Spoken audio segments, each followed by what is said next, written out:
had the opportunity some years ago to start this talk program that I do on WHLO, and members of your audience become very passionate about what you do, sometimes to a point where you get nervous.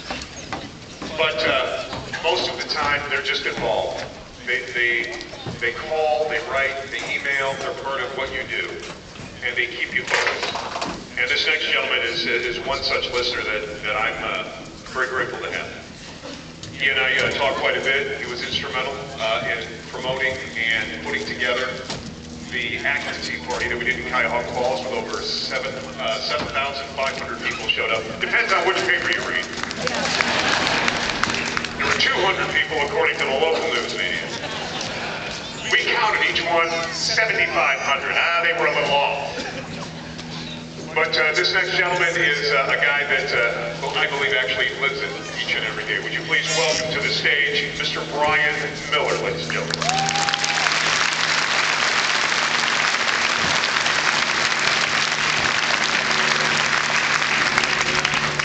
Wow, an introduction like that, where do I begin? My name is Brian Miller. I'm just an average Brian. I can't use the term average Joe because someone over there might get mad at me. I do have the same hairstyle, but that's kind of where it is. I got involved with the 912 project, and as a result of that, and then going through everything we did with the creation of that first Tea Party, I've since had to change my focus. It seems like every week someone's throwing another idea or another proposal out into the legislative cesspool that we all have to deal with every day. And I find myself continually researching. I've got 3 pages that I'll probably never actually get through tonight. What I'm here to talk about this evening is something you may or may not have heard of, and it's called net neutrality.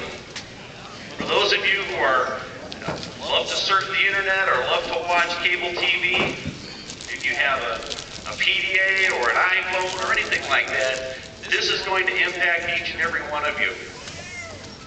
Most of you here probably remember the first time you went ahead and jumped onto the internet, probably plugged into a phone line, listened to it creak and crackle. And after you did, it was kind of like that first day of driver's ed where you don't really know what you're doing. You have to put 3 W's in front of everything and .com at the end, and you got to use that funny symbol over the number 2 to send an email. Well, eventually we learned, and one day we graduated and turned the shiny keys on that car with our driver's license and sped on down the way towards a broadband connection, where we were connected all the time. Everything was available to us. Just this past week, I was down in Monticello.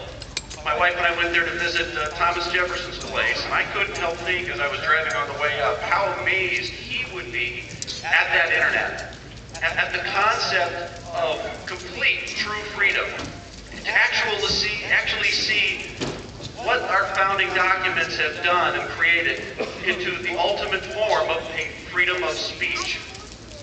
I would argue that is in fact the last great bastion of freedom of speech that exists today. Every single person in this audience can have a word on the internet and do it openly, freely, and without fear of prosecution. Well, unfortunately, as we've all gotten used to using that same technology, just like when we got to drive. Some of us got to drive fancy cars with big T1 lines. Some of us could only afford a basic car. I, for one, my first car was a Ford Tempo, and let me tell you, it was like a dial-up.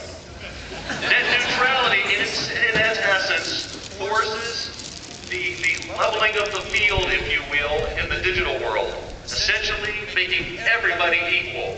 So they all pay the same and they all get the same service. That means that they have to throttle everything back to the point that, well, you and I aren't going to be lucky enough to have a Tempo. We'll probably end up with a scooter. Don't forget about wearing your helmet, and don't you dare text while you're on that scooter. Up until now, the FCC has played a minimal role in the regulation of the internet as we know it, leaving a lot of it up to the courts, as it should be, so that the major telecommunications organizations are legislated and then ruled on in that process. The sad thing is that those very same telecommunication industries are one of the few left today that are still posting a profit. and still have major cash available from an investment standpoint. But don't worry, remember, the government's here to help. This spring, the stimulus package that we all watched included, among it, $7.8 billion to be spent to expand the internet to allow broadband to rural communities that currently now only have the dial-up option. On the surface, it sounds like a great thing, but the telecommunications companies refused the money. The reason they did were because of the strings attached under the guise of new net neutrality legislation. These laws would have prevent traffic management on their behalf, again, diminishing that speed so that everybody suffers in the process. After 3 months, the legislators decided, well, if they won't come to they won't come to the regulatory table, in the immortal words of Bill Maher, we'll drag them to it. On Thursday this week, H.R. 3458 was introduced in the House of Representatives and referred to the Energy and Commerce Committee. This bill is the third time now it's been introduced by your friend and mine, Mr. Markley of cap and trade fame. What's so different now between the other two failures of this bill? Well, first of all, there's some rather unique words in there that weren't in there in the past. And more importantly, Barack Obama's in the House. They have a majority in the Senate and the House. We see how well that's working out with cap and trade and so well with the healthcare debate. That majority's going a long ways, boys and girls. The other big change is the appointment this summer of a gentleman named Mark Lloyd. If you're not familiar with him, he's known as the diversity czar in the FCC. This is the same man who was out talking about how wonderful Hugo Chavez